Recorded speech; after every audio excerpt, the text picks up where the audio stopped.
What if everything you believed about freedom was turned upside down? Meet John, a conservative Midwesterner who's about to have his world rocked. He's moving to America's most free city, where clothing is optional and cannabis is king. John arrives with a suitcase full of khakis and a head full of judgments. John steps off the bus, his suitcase nearly slipping from his grasp as his eyes widen at the sight before him. The streets of Slab City unfold like a canvas of chaos, a stark contrast to the orderly neighborhoods he left behind in the Midwest. Immediately, he's hit by a wave of culture shock that leaves him momentarily frozen in place. As he takes his first tentative steps into this new world, John's senses are overwhelmed. The air is thick with the acrid smell of smoke, and he can't help but notice small groups gathered openly sharing what appear to be illegal substances. His conservative upbringing screams at him to look away, but he finds himself unable to tear his gaze from the scene. John's internal struggle intensifies as he witnesses behavior that goes against everything he's been taught to value. A group of shirtless individuals covered in vibrant tattoos lounge on tattered couches in what seems to be an outdoor living room. Their laughter echoes across the dusty landscape, punctuated by the occasional pop of a beer can opening. Suddenly, a vivid encounter shatters John's already fragile composure. A woman with rainbow-colored hair approaches him, her eyes bright and unfocused. "Welcome to freedom, man," she exclaims, extending a hand adorned with intricate henna designs. John hesitates, his ingrained politeness battling with his desire to retreat from this unfamiliar interaction. The reality of Slab City's unique social landscape hits John like a freight train. Here, behaviors that would be cause for arrest or social ostracism in his hometown are commonplace. The absence of formal laws has created an environment where substances flow freely, and social norms are rewritten on a daily basis. For a moment, John considers turning back. The bus that brought him here hasn't left yet, and the familiar world of picket fences and church potlucks beckons. But as he's about to make a dash for it, something catches his eye. In the distance, he spots a small gathering of people engaged in what appears to be a lively discussion. Their animated gestures and genuine smiles spark a flicker of curiosity in John's heart. With a deep breath, John makes the decision to stay. He finds his way to his temporary home, a small trailer on the outskirts of the community. As he unpacks his neatly folded clothes, a sense of unease settles over him like a heavy blanket. The sounds of distant music and laughter filter through the thin walls, a constant reminder of the unfamiliar world just outside his door. The sun dips below the horizon and Slab City transforms. Gone are the dusty streets and makeshift homes. In their place, a pulsing maze of light and sound emerges. John takes a deep breath and plunges into the night, unaware that he's about to witness freedoms that will challenge everything he believes. As John navigates the vibrant nighttime streets, he's struck by the stark contrast to his quiet Midwestern evenings. The air thrums with energy, a cacophony of music and laughter spilling from every direction. Neon signs flicker and dance, advertising everything from all-night dance parties to cannabis lounges. It's a sensory overload that leaves John's head spinning. The city's nightlife scene unfolds before him, presenting temptations at every turn. John's curiosity tugs at him, urging him to explore, while his ingrained sense of morality screams caution. He passes by open-air bars where patrons mingle freely, their inhibitions lowered by the intoxicating atmosphere of freedom. Suddenly, John finds himself face to face with an invitation that pushes his boundaries to the limit. A group of colorfully dressed revelers approach, inviting him to join their rooftop party.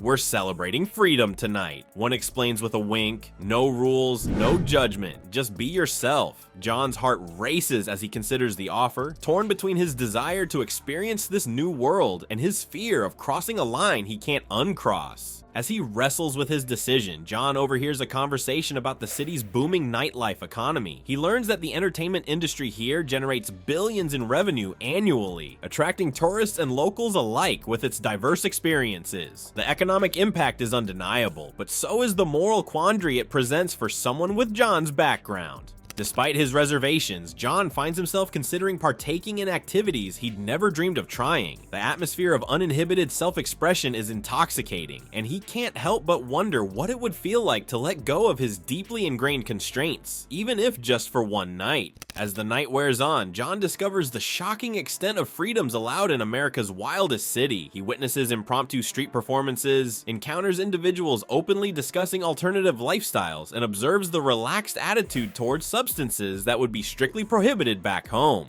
As dawn breaks, John makes his way back to his temporary home, his mind reeling from the night's experiences. He collapses onto his bed, exhausted but unable to sleep as he reflects on the events of the past hours. What does it mean to be truly free, he wonders, and at what cost does that freedom come? With these thoughts swirling in his mind, John prepares himself for another day in this bewildering new world. John wakes up, his head pounding from the night before. The events of his wild evening in Slab City swirl in his mind, a kaleidoscope of unfamiliar experiences. He stumbles out of his temporary shelter, squinting in the harsh desert sun. Despite his discomfort, John feels a nagging curiosity about this strange place he now calls home. As he wanders through the dusty streets, John searches for something familiar, anything to ground him in this sea of chaos. He spots a small gathering near what appears to be a communal kitchen. The smell of coffee draws him closer, and he hesitantly approaches the group. To his surprise, John finds himself welcomed with warm smiles and a steaming mug thrust into his hands. As he sips the strong brew, he listens to the animated chatter around him. The conversation flows easily, touching on topics from desert survival tips to philosophical debates about freedom and society. One longtime resident, a grizzled man named Mike, notices John's bewildered expression and strikes up a conversation. "First time in Slab City, huh?" Mike grins. "It's a lot to take in, but you'll find there's more to this place than meets the eye." Mike shares his story of coming to Slab City as a disillusioned veteran and finding a sense of belonging he'd never experienced before. "When I came back, no one understood me," Mike explains. "Here, no one asks difficult questions. We just live and let live."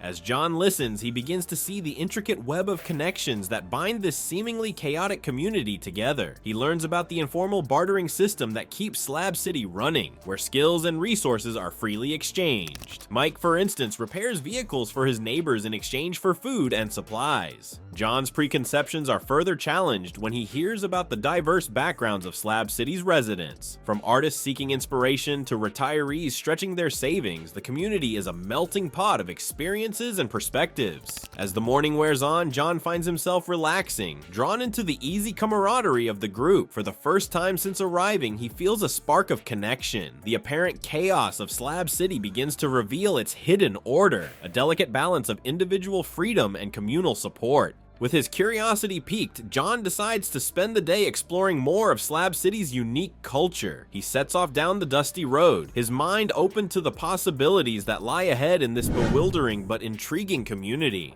The dusty road leads John to an unexpected crossroads, both literal and figurative. As he observes the eclectic patrons of a makeshift cafe, a startling question forms in his mind. What would life look like if we were truly free to be ourselves? John settles into a rickety chair, his gaze sweeping across the diverse crowd around him.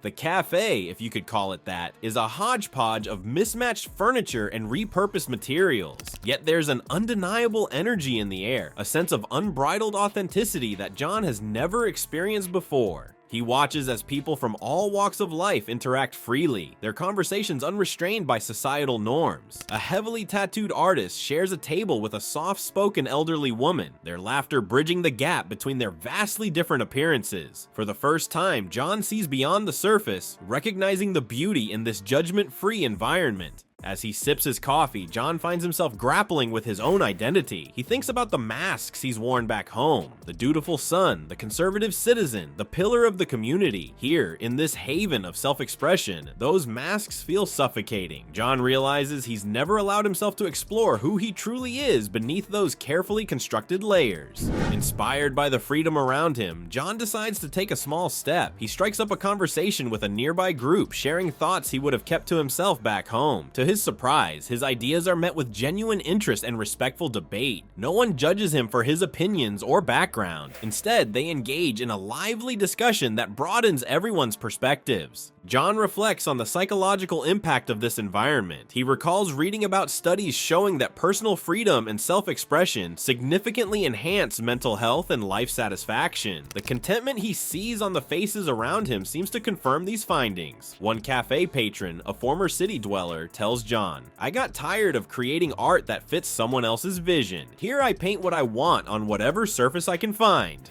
As the day wears on, John finds himself considering what his life could be like if he embraced this level of freedom. Could he find the courage to pursue his secret passion for writing? Would he dare to challenge the status quo in his hometown? The possibilities both excite and terrify him.